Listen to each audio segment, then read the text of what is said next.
This is something we've been seeing banned a tremendous amount. And another pick I've been talking to teams about of like, hey, why do we ban this champion so much as compared to something like Karma, where I think people view them as fulfilling very similar roles. And everyone just told me, hey, this champion with kog'maw, absolutely insane, absolutely busted. We don't want to see it. Is still a triple flex. Has extremely, I'd say, surprisingly strong laning phases into a lot of champions. So EDG gonna go out with that one. I want to keep my eye on if we do see something like a kog'maw coming out from Viper.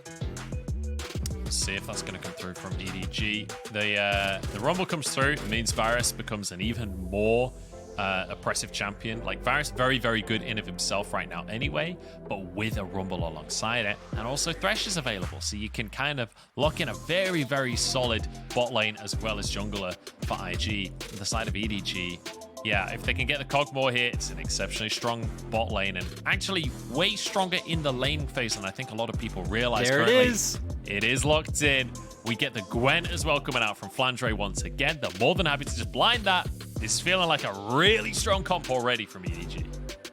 Yeah, at least having a ton of damage built in so far and a lot of survivability, right? We already talked about all the sustain and even options with MR and armor that Gwen has in her kit. Lulu coming out for the sustain as well. And now for IG, they're still going to fall back on this Lux pick to deal with the bottom lane. This time around, though, with the Varus, right? A lot more dominating of a laning phase. So maybe IG pivot into trying to play more around their bottom lane. Going to be interesting to see if they just use this as once again a like, hey, leave this by itself. It could farm from afar with Q's worst case scenario. Once mid game hits, we're going to put him in mid lane and he's just going to clear waves. So IG, we're going to see if they fall on like historical trends of how they've been playing or if they're going to adapt with the champions they're picking up.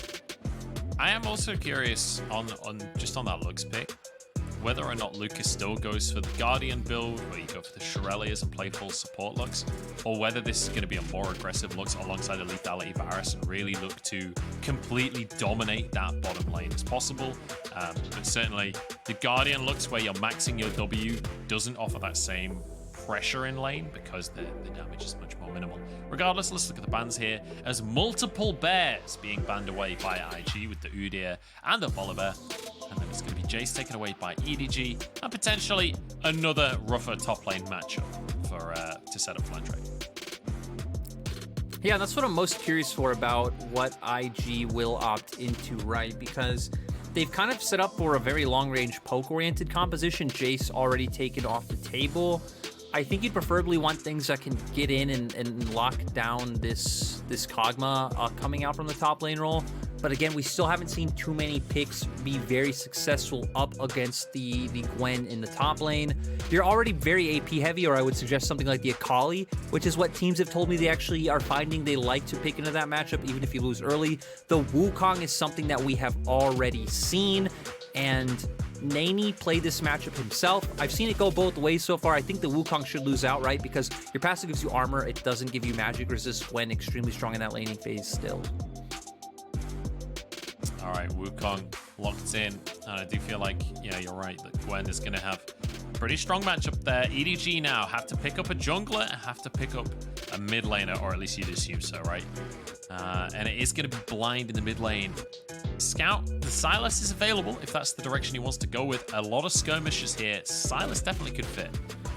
Yeah, and especially look at the ultimates on the opposite side as well, right? Sylas would be completely fine taking any one of those ultimates. I also like that EDG pivot to the Xin Zhao. That was the pick we expected to see in game one, but instead they opted towards the Volibear. Still does offer engage, still can build full tank with it, as we've seen kind of between bruiser builds and tank builds coming out from that.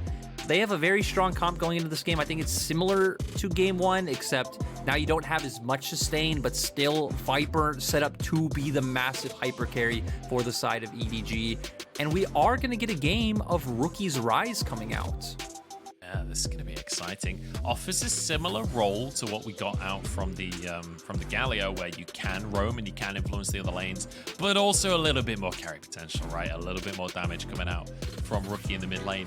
And great setup for neny to get to the backline with that Realm Warp. You can use that as a hard engage option, kind of like the Tom Kench ultimate that we see so often. So, IG feels like this draft a little bit more cohesive.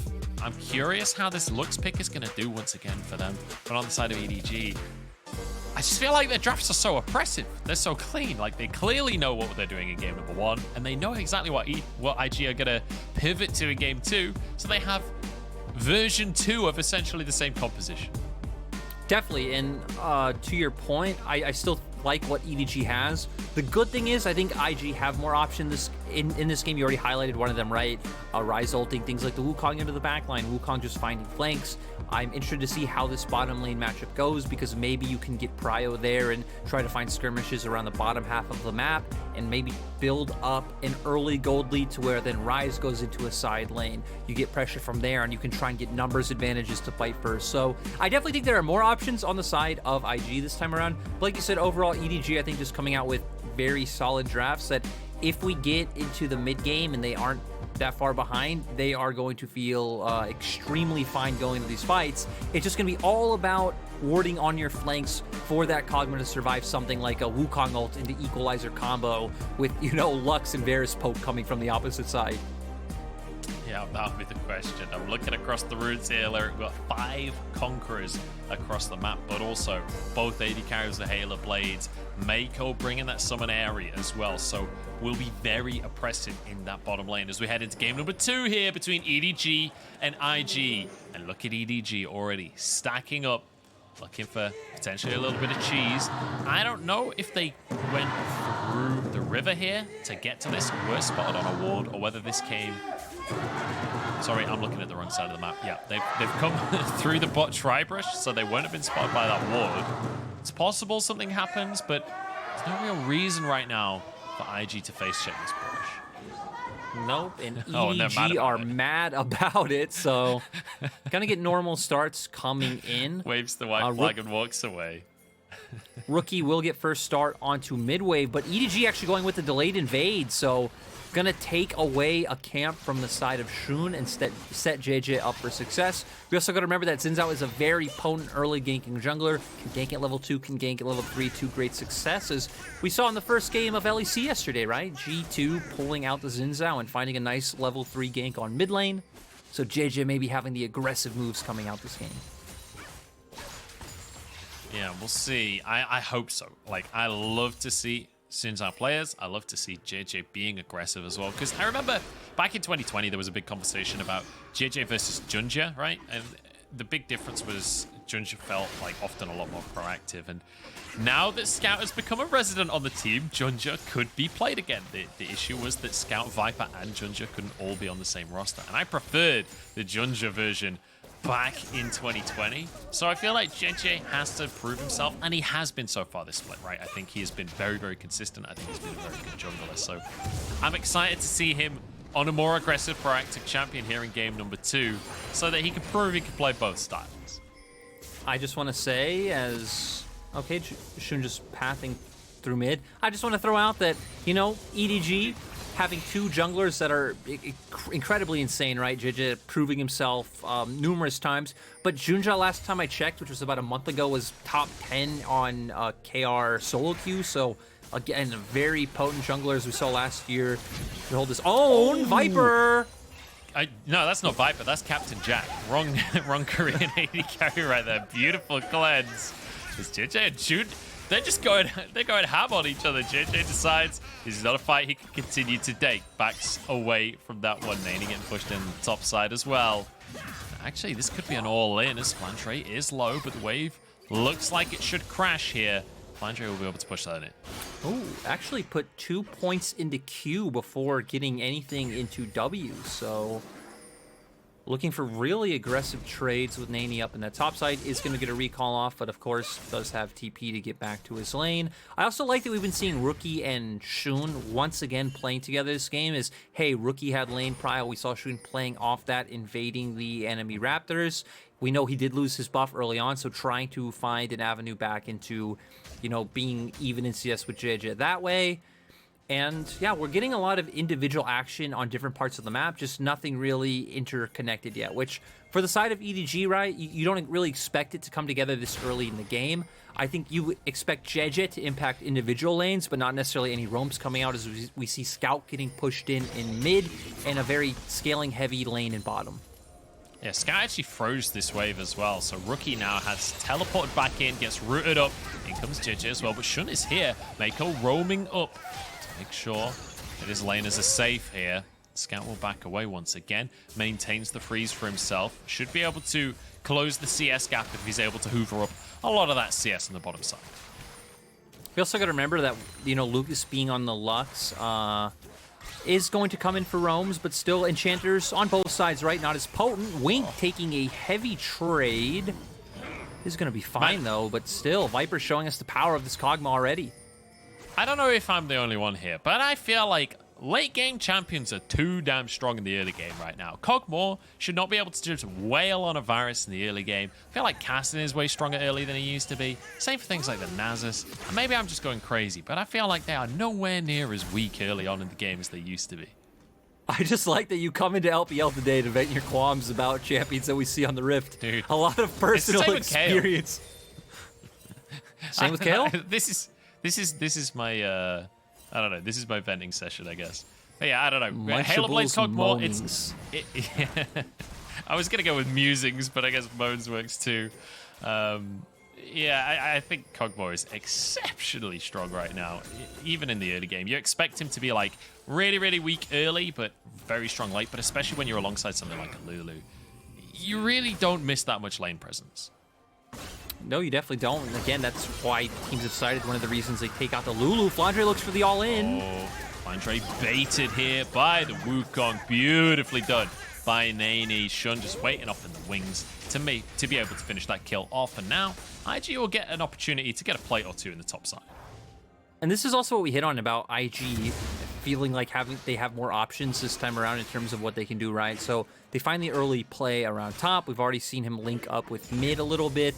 Now with the Realm Warp available on Rookie as well, we might be able to start seeing him be more proactive towards his side lanes. And you already hit on one of the interactions we can see maybe later on around Rift Herald, because now that Wukong ultimate is down, so don't expect him to see him in skirmishes. What is that damage? Viper doesn't have any items. He just completely rails Lucas. Am I wrong, or is that absurd? You know, Munchables, it does look pretty strong coming into this game, and especially when you put kog'maw into one of the hands of the best AD carries in the world with a Lulu alongside him. It's going to be rough. Yeah, certainly will be. But hey, Winkle gets some lethality, and then it gets a little bit harder for Viper to be able to trade quite so aggressively. Obviously, it looks very squishy as well. So there is extra context to the situation. I'm just venting, all right? But Viper jumps forward once again, and Wink is just kicked out of the lane. I'm going to stop complaining. I promise I will. I promise. Let's talk about something else, Lyric. Let's talk about jungle pathing, I guess. Talk about the jungle pathing, Lyric.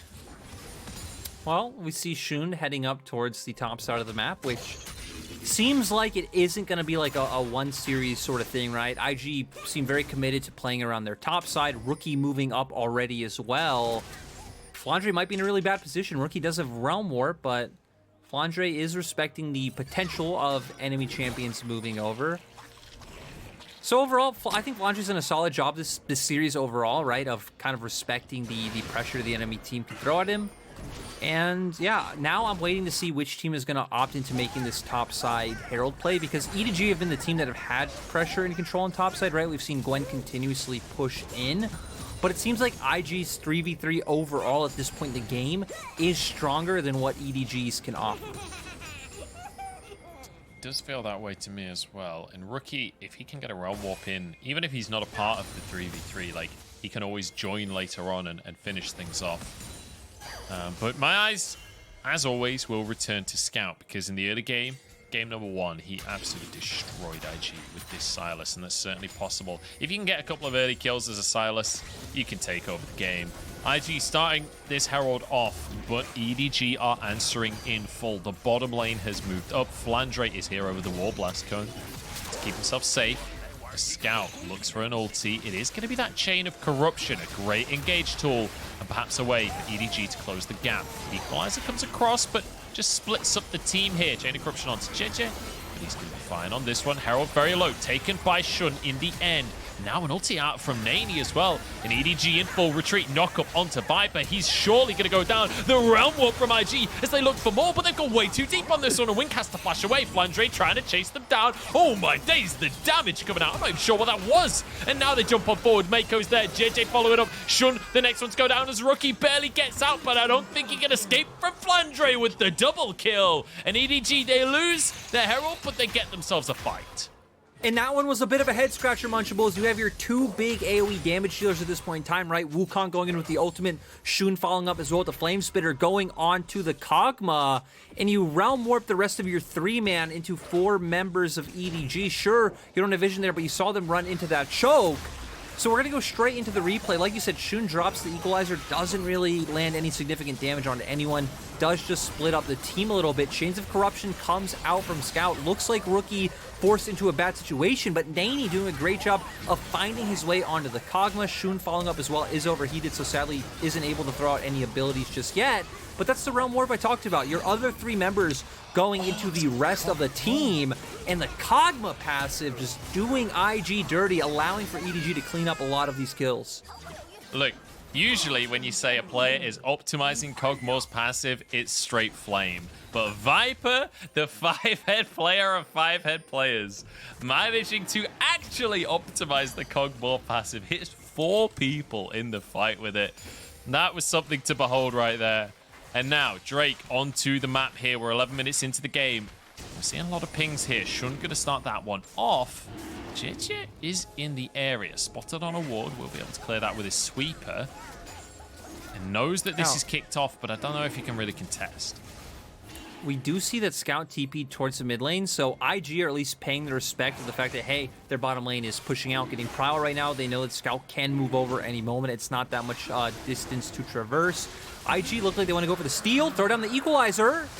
It's a big equalizer. Jiejie actually goes in onto Shun, just challenges into a 1v1. And that's not a 1v1 Shun can win. Flashes over the wall, TP's coming through. Wukong in the middle of the fray, though, with a laser across everyone. IG finding themselves a fight finally in this series. It's 3 for them, but the Drake for EDG. And that's the Wukong flank we were looking for, right? Equalizer, first of all, layered down, getting a ton of damage across, forcing out Meiko's ultimate. neny comes in, lands the CC for the rest of the members to combo their damage to win out in that fight. They had the Herald from the previous exchange. They're going to get a bunch of plate gold onto Rookie as well. And this was the kind of boon that IG needed when it's like, hey, you're going up against kog'maw Lulu later on in the game, and they find themselves about a 2.5k gold advantage. Very nicely done by IG, and maybe they can push us to a 3rd game here as Wink will walk away. Has that serrated Dirk now, importantly, as well. So the IG players are only going to get stronger from this point. So EDG get the Drake. This is a beautiful equalizer for sure.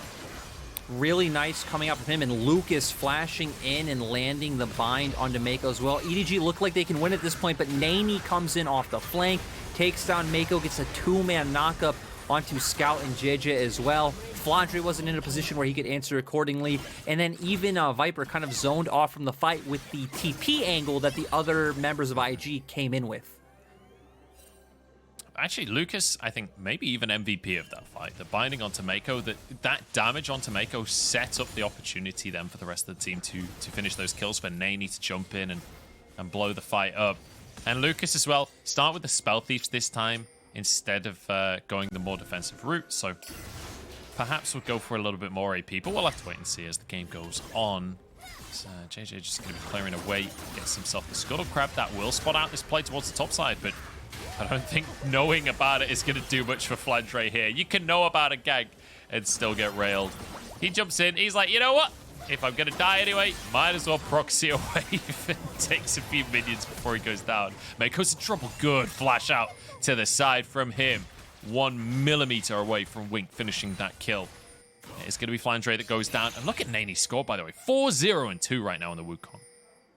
Yeah, but we're going to keep going with the potential bot lane dive coming through. I think that's why EDG's bot lane traded so heavily, right? You want to chunk them low so Scout can come in to finish this dive off. No wave, though. Can they? Oh. It's a bit of a whiff from Scout there. And actually now Scout might just be punished for that. Equalizer forces the flash out from the EDG mid laner. And it is going to be the play diffused in the end. The dive doesn't happen. And the thing is, Scout felt pressure to do that, right? Because the rest of IG's members show on top. You don't want to just give over something for nothing. You're going to look for the cross-map play on the opposite side. But you look at where Jiejie was, and Jiejie, I think, was farming his... It was either his Gromp or Wolves at that time, so not able to help out on the top side play, or at least not in position to. Not able to force anything on bottom lane either, so IG just overwhelmingly being the big benefactors of that play. Rookie as well, doing such a nice job of keeping Prio up in this lane the whole time. But like you said, Neny being the big man on the Rift right now, Divine Sunder already being half lane to his next item as well. But speaking of items, Viper going with the Wit's End first, which I think does make sense when you look at IG's composition, right? 3 huge AP sources of damage coming out from their side.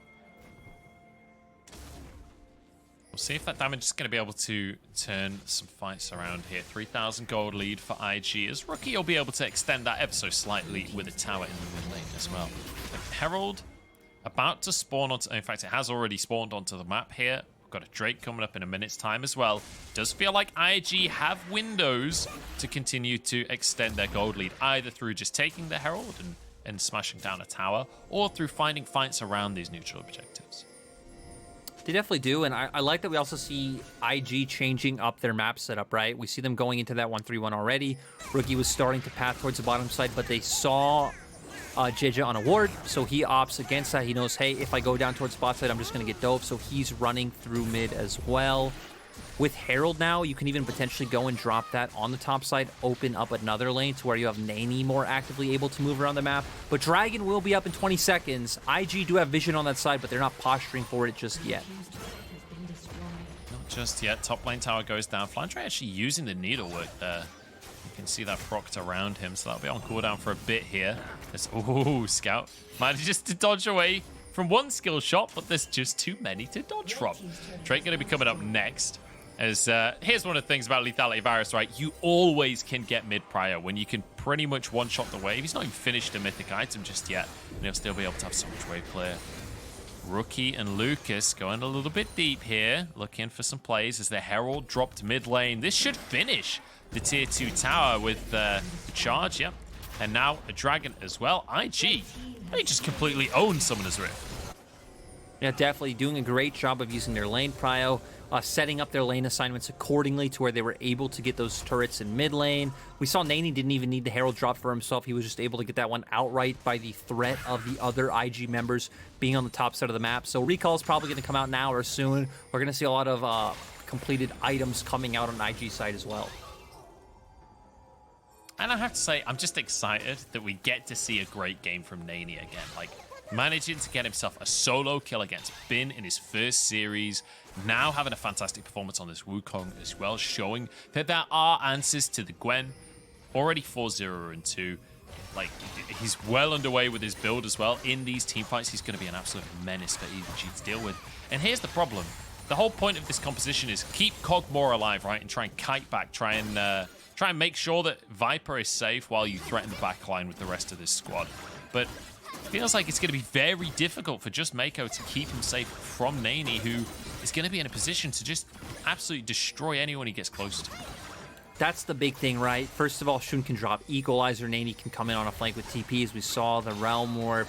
You have Chains of Corruption that can come out, a Bind coming out from Lucas. There's so many things that can lock Viper down, and a lot of ways for IG to get their damage on him. Speaking of damage, interesting, we see Rookie going for the Luden's Tempest rather than the Everfrost that we typically see. Obviously giving him a lot more ability to just kind of chain CC, keep people down, even find picks across the map.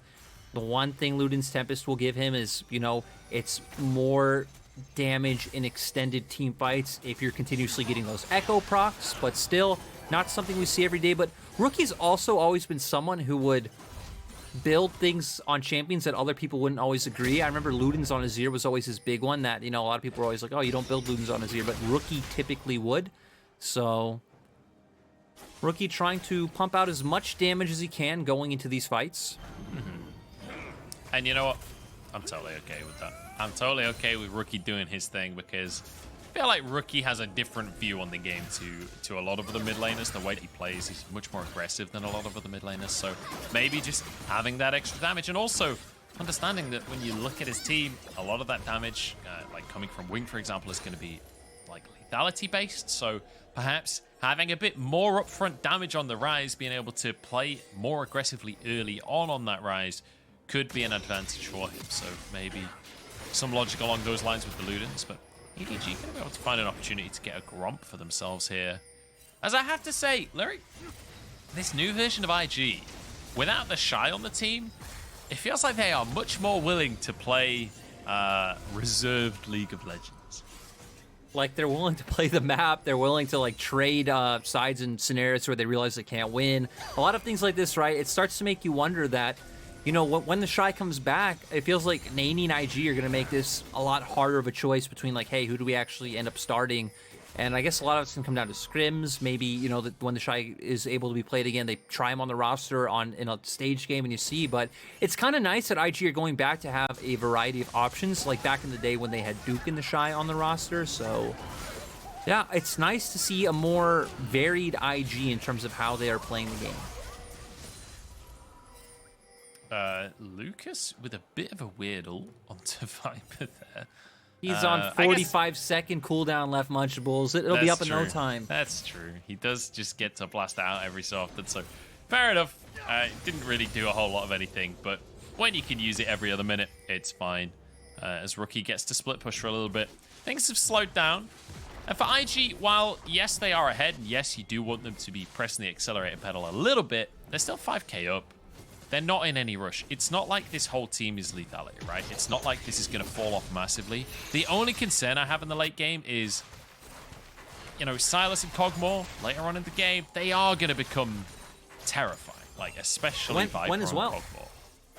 That's the thing, right? Because, again, the good thing for IG's comp is when we talk about scaling as well, I feel like one overlooked aspect a lot of time is play patterns, is that IG's comp will always have a play pattern into EDG's in fights. In the fact of, like, if you do hit the right ultimate setup, there's, like, always an avenue to you killing kog'maw and then potentially being able to take it. The problem for me is that if we get late enough to where even Scout and Flandre are monsters, because Gwen and Sylas, I'm sorry, extremely strong in the late game. Still, Rookie also scaling up as well, is just going to become like a machine gun of damage with those E and Qs he's going to be able to put out. So definitely a lot closer going into this mid game than we were last time around. All right, Drake is up onto the map. It's an Ocean Soul as well, so you know these Drake fights are going to be crucial for both teams. Equalizer, not the greatest here, and the same for the Laser. As IG have kind of blown a lot of what they've got here before the fight ever kicks off. Viper down to less than half HP, but Wild Growth still available. The shielding coming out from Meiko as well will be available. Meiko actually using heal there just for the sustain while not really in the middle of a fight. Drake going to be procced by Meiko, and it looks like IG, they've bullied enough. They've done enough damage to force EDG away from the Drake. The big thing is they had to be so afraid of the flash coming out from neny, right? Flash in with the ultimate, knock Viper up. Sure, Viper does have flash as well. They hadn't used the Wild Growth yet from Meiko, but I feel like there was so much potential threat coming out. And also, we've been talking about Lux's ultimate CD. I know another thing hit on Rumble as well is that his Equalizer cooldown isn't too long as you look at both of those abilities, and they're just about up once again.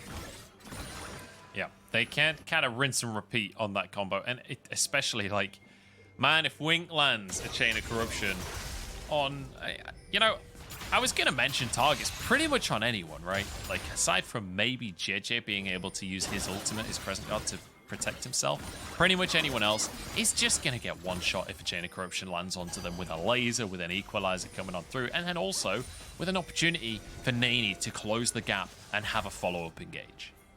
You know what this reminds me of is 2019, where there was one point where Caitlyn Lux was meta and Karthus was meta at the same time. So it would just be the Caitlyn ultimate and Karthus ultimate into the final spark from Lux, and you could just delete people from across the fight. So definitely getting 2019 vibes from this setup coming out from IG.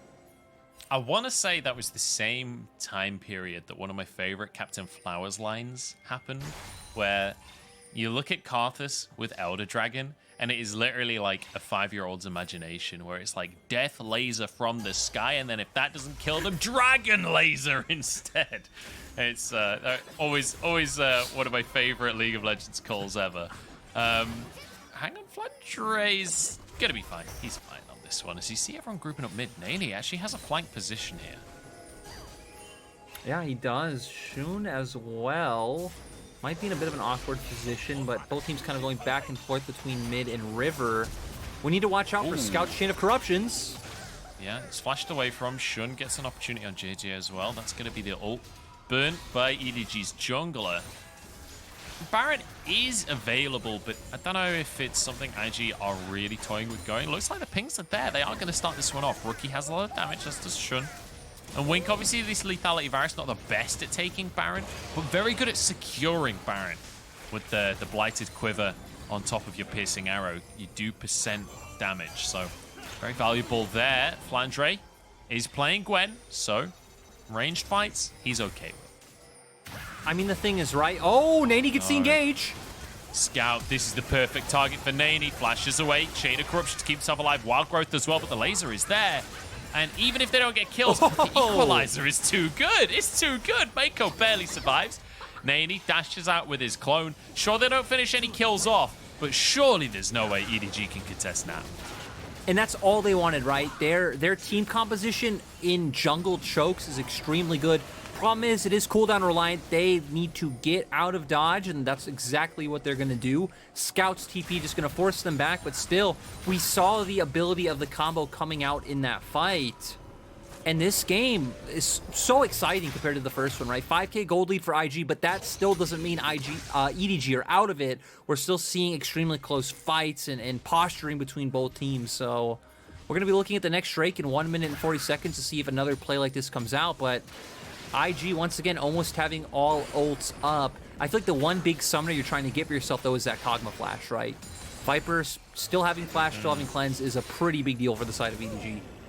And it just feel like if the combo of ultimates doesn't land on Viper, if neny doesn't have a flank, how do you close the gap onto Viper? Like, if IG can't make that magical trigger pull moment happen, Viper can definitely take over a fight, even though EDG are pretty far behind in gold. You can see that IG respect the fact that, hey, we didn't get Viper. There's a TP from Scout. We got to be careful here. We got to not push too hard for this one. And the thing is, Viper's still only on 2 items, but he's heading towards his mythic now. I don't know. I don't necessarily know the best kog'maw builds right now. It's not a champion I've seen a lot of. But I know that the more items you get on kog'maw, the scarier it gets. That is for sure. Regardless of patch, regardless of year, that is always going to be the way kog'maw works. I wonder as well what he's going to go, right? Because you've seen all three of Gale Force, Kraken Slayer, and Immortal Shield Bow coming out on him. Maybe the Immortal Shield Bow sustain might be enough against his composition.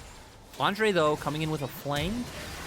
That's going to be a realm war, but they're all knocked up. It's denied completely by EDG. Flandre goes in onto everyone. Shun going to be locked up, flashes away. Neny. Oh, and there was Scout spinning around on the backline as Shun gets low. Flandre has to turn golden, and Jiejie is there to protect his top laner. The rest of the team now closing the gap as Rookie uses his Zhonya's, but it's not enough to keep him alive, and Flandre gets yet another one. Neny now getting closed upon, and Viper is there, but he flashes forward with his own ultimate. Viper flashes out, does get one onto the support, but it's not. Oh, he gets two Neny!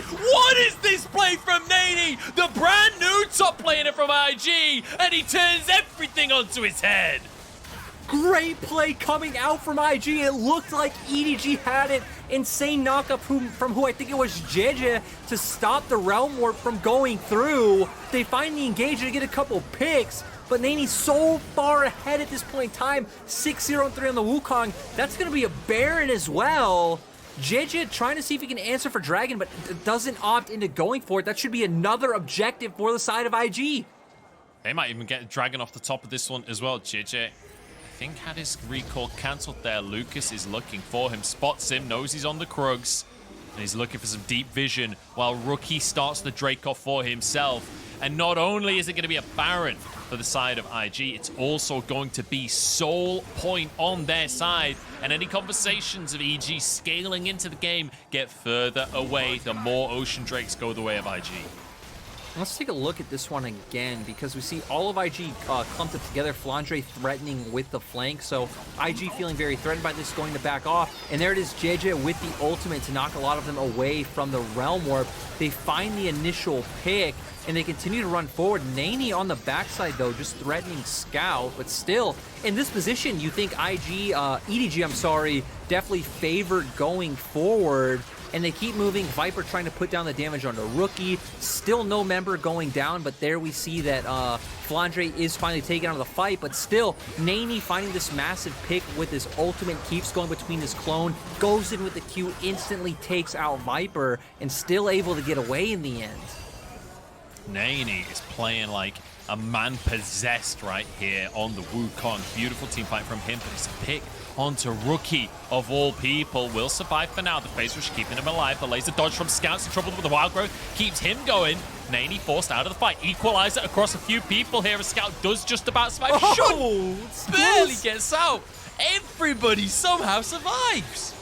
You see on both sides, right, the amount of damage able to come out between kog'maw from a range, the damage Flandre and Scout are putting out, but at the same time, the equalizer from the other side, the Varus arrows, or the Lux poke coming through. Members on both sides left at like 10% HP. Both teams have to agree, hey, this is not it. We're gonna back off. We'll come back. We'll do it again. We'll see if either one of us find a more decisive victory. IG need to be careful because they are still on EDG's side of the map, but Lucas and Wink look like they're about to back off for now, but actually Wink's still waiting for that wave, so IG defaulting into playing through 3 lanes. They do still have a lot of pressure coming out from Wukong and IG, so going to force EDG to answer opposite sides of the map while they steal away a lot of jungle camps. Neny moving towards the mid lane here. I want to quickly point out that there are 2 TPs available on the side of EDG, only 1 on the side of IG for the next minute or so. It's a small window for EDG, but against the Baron, I'm not sure there's much they'll be able to do with it realistically. As Wink just steps forward, gets a few hits in for himself. There's not much of an answer from EDG. They could just play this one slow, and IG will get the tier 2 on this bottom side. There's only 1 tier 2 remaining for EDG, whereas they've barely taken any towers on their side, just the one in that bottom lane.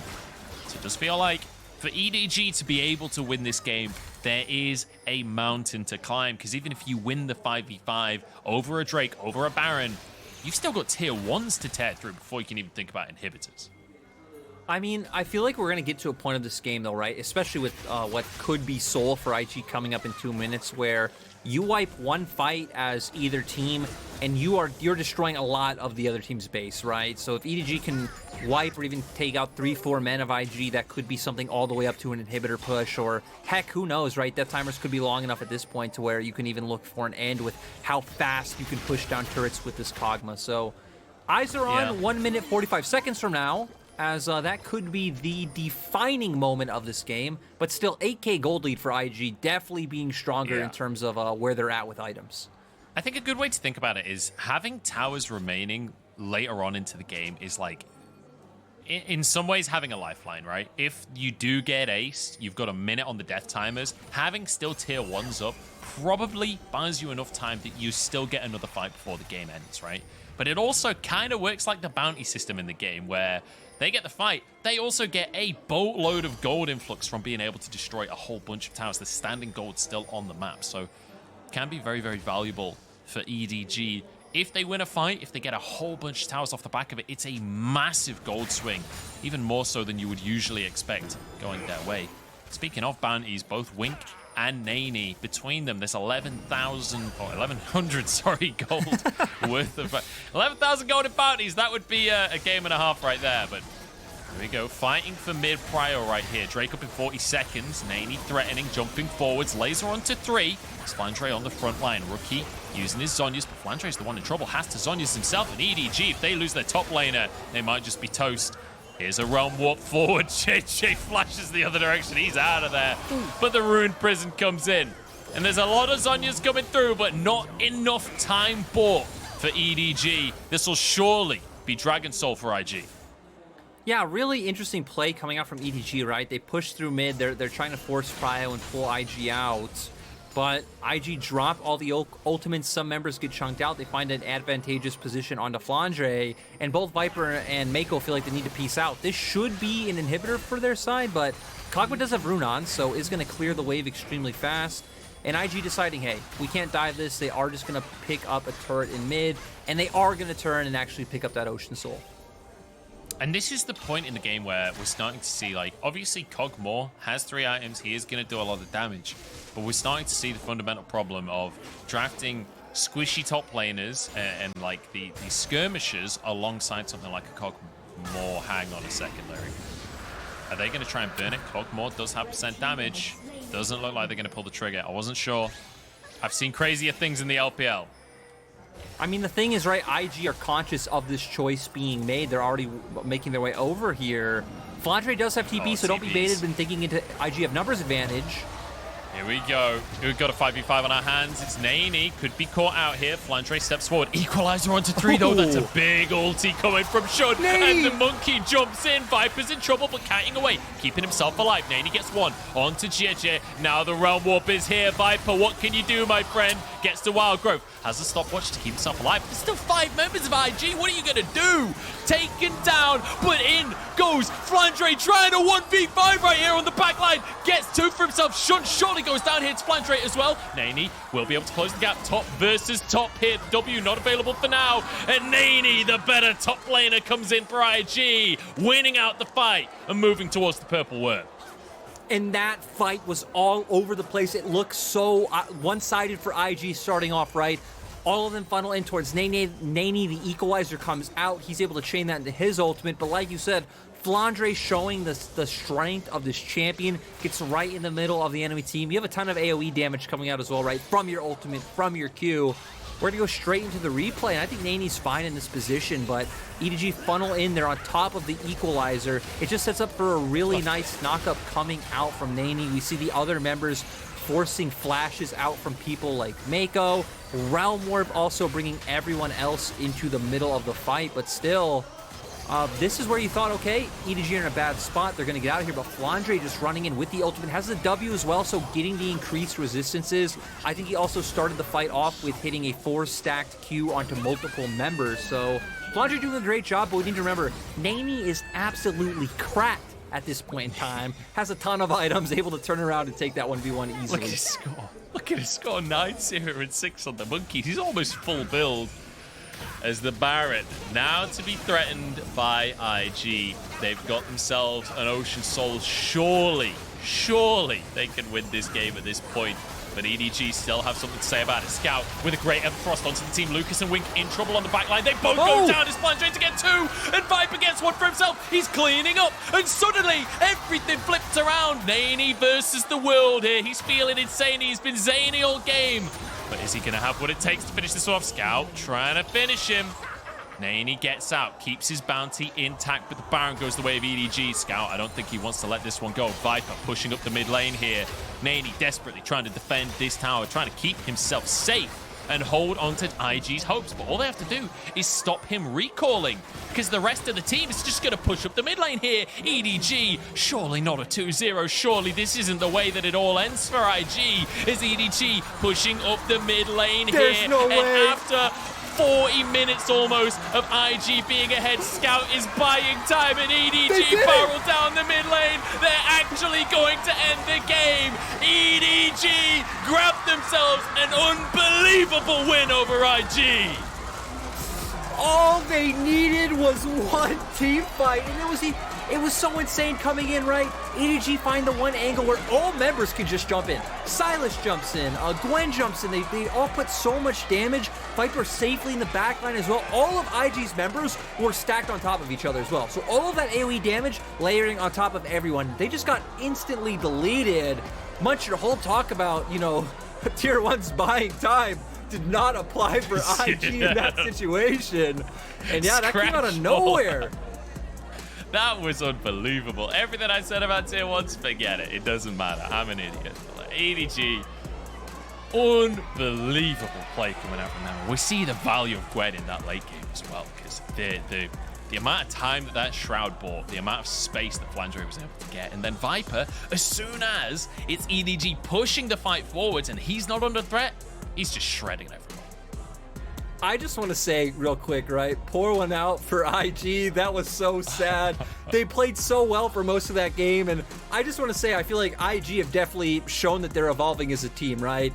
Game 1, they come in. I think the draft is pretty abysmal. They aren't able to execute on the window of top lane. Game 2, though, they adapt. It looks cleaner.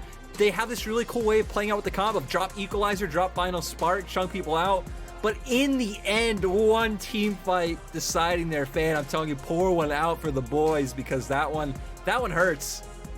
Pour it out for my boy neny, especially, because I think, did he even die? I'm pretty sure he didn't die that game. I'm not sure if Scout killed him at the end of the game or not, but he was, what, 9-0 and 6 before that fight started. I have no idea if he died or not, but neny, you deserve the win, my friend. Even if the rest of IG didn't, you deserve the win.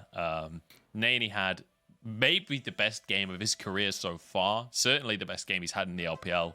Unbelievable Wukong performance. And to the point where it's like, okay, maybe you've got to ban Wukong against neny, because that was actually insane. Yeah, that was interesting, right? Because I think when we get to the end of that game, one thing that's very telling is we got to the point where both Scout and Flandre had enough, you know, like health, lifesteal, omnivamp resistances, like whatever, to jump in and be able to take out members and survive long enough for like their whole team to output enough damage, right? To where I think we were at the point for IG where a lot of that poke and a lot of that like long range damage had to come out first, or neny becoming on the flank as well, because we saw in that last fight, it was just, hey, EDG are just able to engage right on us. Neny's not able to really jump in past the frontliners and peel for the carries of IG, and that just set up for that fight to be a win. So it's one of those things where in hindsight, it's like, hey, maybe IG don't even go for that Baron, right? Maybe the better play is to be standing in front of their structures where you can be layering poke or something along those lines. I don't know. That one is definitely going to be an interesting game for IG or anyone to go back and review and be like, hey, you know, what was the defining play at that end to do better? Because if EDG's comp can get on top of them like that, there was just no chance for them. It's one of those really, really tough moments as a team where you realize that, yes, having a lot of rookies on the team that are very mechanically gifted can be a massive benefit, but losing veteran voices to shot call in intense moments like that can turn everything around, right? Having someone that has been in those situations before, has made the correct call in those situations before, can be so valuable. When you look at the top lane, they were the ones carrying Flandre versus neny, almost even in damage, and I can't believe it was only 17-12 in kills by the end of that one. It felt like way more, but an unbelievable game here from IG. And look, EDG won while down in gold. They were still, what, like negative 3,000 gold when they won the game. That's mental.